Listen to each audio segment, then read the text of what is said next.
We have Senator Padilla is joining us by WebEx. Alex, we're in the middle of the vote, but go ahead and take a few minutes, please. Go right ahead. Thanks for joining us.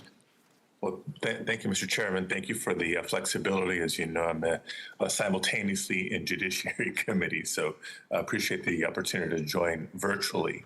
And I'll just jump right into it. Strengthening our electrical grid is an ongoing effort, particularly in my home state of California. Now, 2 years ago, you may recall, an extreme summer heat wave placed so much stress on the grid that rolling blackouts were imposed on many customers across the state.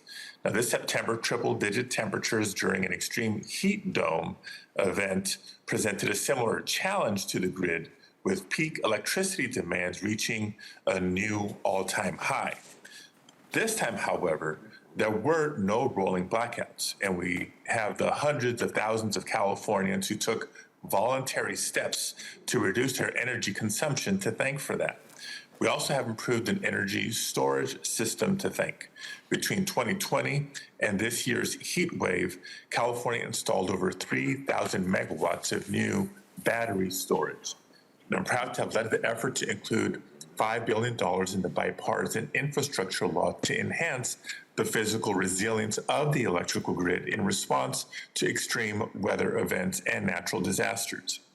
Electric vehicles draw power from the grid, but some models coming to the market soon will have the capacity to return power to the intense demand or serve as their own residential or community power generators, a system of bi-directional charging. Question is for Mr. Stanberry. How does school bus fleet electrification, along with the rollout of vehicle-to-grid technology, present opportunities to support improved grid resiliency, especially during emergency situations? Senator Padilla, thank you very much for the question. We're proud to be doing work with school districts in California. Electric school buses, as folks may guess, have very large battery packs that can serve multiple purposes.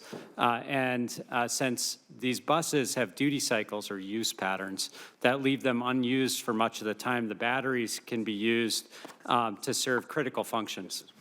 In particular, they can provide power back to the grid and buildings and other devices when needed. And I would say that the electric school buses are designed in part due to some of the work in California to provide that bidirectional flow. Most of them today can do this. And that means that we can provide vehicle-to-grid services where the buses can provide power back to the grid in times of need. We have a couple of operating vehicle-to-grid projects up in South Burlington, Vermont, behind Green Mountain Power, out in Beverly Public Schools in Massachusetts with National Grid.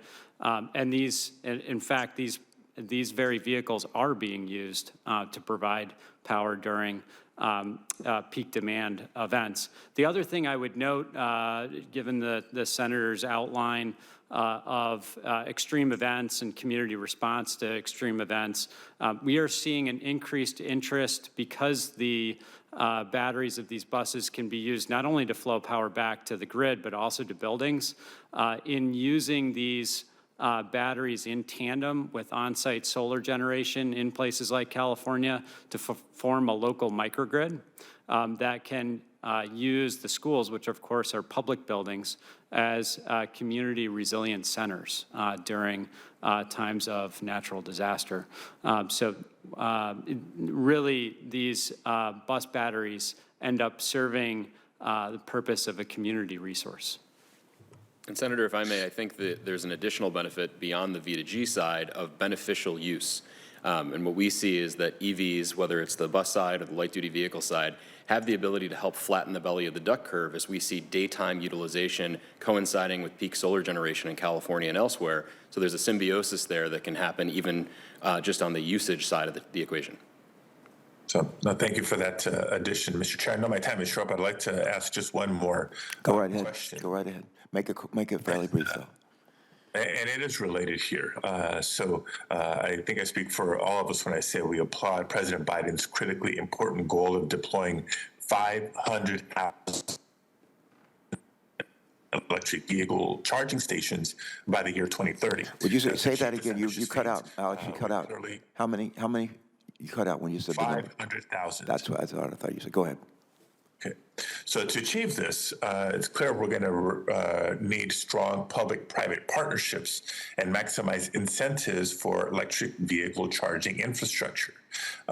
It's notable that the bipartisan infrastructure law will make generational investments in electric vehicle charging infrastructure. And I want to make sure that no one is left behind from these investments. It's critical to focus on building out charging infrastructure within communities and not just along highway corridors.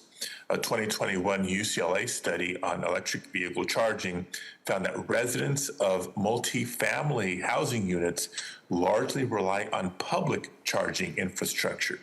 And it's especially the case in my home state of California, where apartment buildings comprise almost 1/3 of all housing units. And in addition to that, residents of multi-unit dwellings tend to be more low and moderate income individuals and live in areas more heavily impacted by the air pollution we're trying to counter. So, Mr. Levy, how can we work together toward a more equitable deployment of charging stations, and what can the federal government do to ensure that we're meeting the needs of families in the communities where they live, work, and go to school? And I'm going to ask you to be very brief in your response. Yes, sir. I'll be very quick.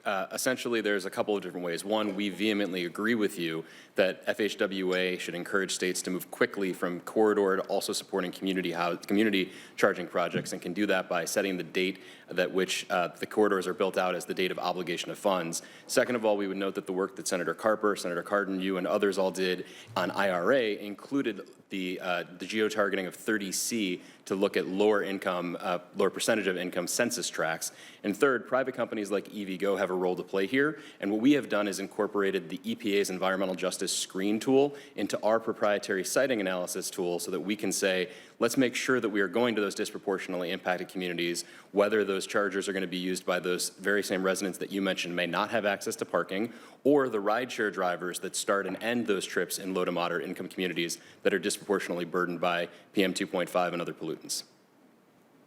Thank you very much. Thank you, Mr. Chair. Senator Padilla, thank you for always, you're very faithful in your attendance on this committee, and we appreciate that in person and remotely. So thank you for joining us in this case.